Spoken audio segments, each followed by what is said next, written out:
La synthèse des protéines comporte plusieurs étapes. La première étape est l'assemblage de la chaîne protéique formée d'acides aminés accrochés les uns aux autres pour former donc une séquence avec un début et une fin. Cette chaîne protéique dépend de la séquence en acides aminés portée par l'ARN messager. L'ARN messager est formé de 4 nucléotides différents qu'on retient avec leurs abréviations A, U, G ou T. Un codon, c'est une suite de 3 oligonucléotides spécifiques d'un acide aminé. Il y a une soixantaine de codons pour 20 acides aminés. Donc en fait, il y a plusieurs codons qui codent pour le même acide aminé. Par contre, chaque acide aminé a ses codons spécifiques. Donc l'ARN messager est une suite de codons. Donc chaque codon indique finalement l'acide aminé qui va constituer la chaîne protéique. Cet ARN messager, il vient du noyau, il est sorti dans le cytoplasme, il est libre dans le cytoplasme et va s'associer à l'ARN messager un complexe de protéines groupées entre elles qui s'appelle le ribosome. Le ribosome va se fixer sur l'ARN messager en début d'ARN messager et il va commencer à avancer sur l'ARN messager en lisant le code génétique, c'est-à-dire codon par codon. Un codon très important, c'est le codon initiateur, c'est-à-dire celui qui débute la synthèse des protéines, qui est toujours une méthionine. C'est un codon qui est toujours un codon AUG. Donc quand on a la séquence d'un ARN messager et que l'on voit un codon AUG, on peut en déduire que c'est probablement à cet endroit-là, dans l'ARN messager, que commence la synthèse protéique.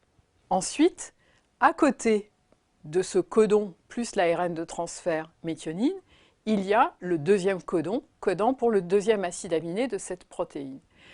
Et à ce moment-là, l'ARN de transfert qui correspond au codon présent sur cet ARN messager en position 2 va arriver avec son deuxième acide aminé. Une réaction enzymatique va suivre qui va permettre à la méthionine portée par le premier ARN de transfert d'être en fait libérée de cet ARN de transfert et transmise sur le deuxième acide aminé. Donc on a un début de chaîne maintenant avec une méthionine qui est reliée au deuxième acide aminé. L'ARN de transfert qui transportait la méthionine maintenant est dit libre puisqu'il n'est plus en relation avec la méthionine et donc il va partir et libérer une place. À ce moment-là, le ribosome va encore avancer d'un codon, ce qui fait qu'il y a de nouveau une place pour un nouvel ARN de transfert en position 3. Donc un troisième ARN de transfert arrive avec un acide aminé et la séquence de 2 acides aminés qui sont portés par le deuxième ARN de transfert sont à ce moment-là transférés sur le troisième.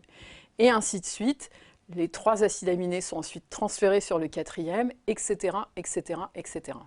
La liaison entre les acides aminés est appelée une liaison covalente, c'est-à-dire une liaison très solide entre les acides aminés qui ne pourra pas disparaître sans une nouvelle intervention enzymatique.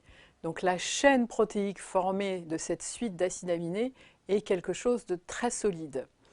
La chaîne des acides aminés à sa sortie du ribosome est linéaire. Cependant, il y a d'autres protéines autour du ribosome qui sont là pour provoquer des repliements de la chaîne en acides aminés pratiquement dès la sortie de cette chaîne du ribosome de façon à organiser la structure de la protéine en 3 dimensions et à avoir certains domaines de la protéine qui s'accrochent avec d'autres domaines. Donc la synthèse de la chaîne en acides aminés progresse, la lecture sur l'ARN messager progresse jusqu'à ce qu'un codon particulier de nouveau, qu'on appelle un codon stop, apparaisse. La présence de ce codon stop signe la fin de la synthèse protéique. En effet, il n'y a pas d'ARN de transfert qui puisse reconnaître ce codon stop. Donc la présence de ce codon stop indique la fin de la synthèse protéique, le relargage de la chaîne protéique dans le cytoplasme et le relargage du ribosome qui, à ce moment-là, se sépare de l'ARN messager. Dernière information, pour un ARN messager donné, il y a plusieurs ribosomes qui, en même temps, vont lire cet ARN messager. Toutes les protéines qui sont issues de la lecture d'un ARN messager sont identiques entre elles, mais on a un phénomène d'amplification entre un seul ARN messager et 30 copies de protéines qui sont fabriquées à ce moment-là. Certaines protéines sont synthétisées entièrement dans le cytoplasme à partir des ribosomes et les ARN messagers qui sont dits libres dans le cytoplasme. Ces protéines sont destinées soit à rester dans le cytoplasme, ce sont par exemple les protéines du cytosquelette, soit à rejoindre quelques compartiments endomembranaires, par exemple la mitochondrie ou certaines vésicules.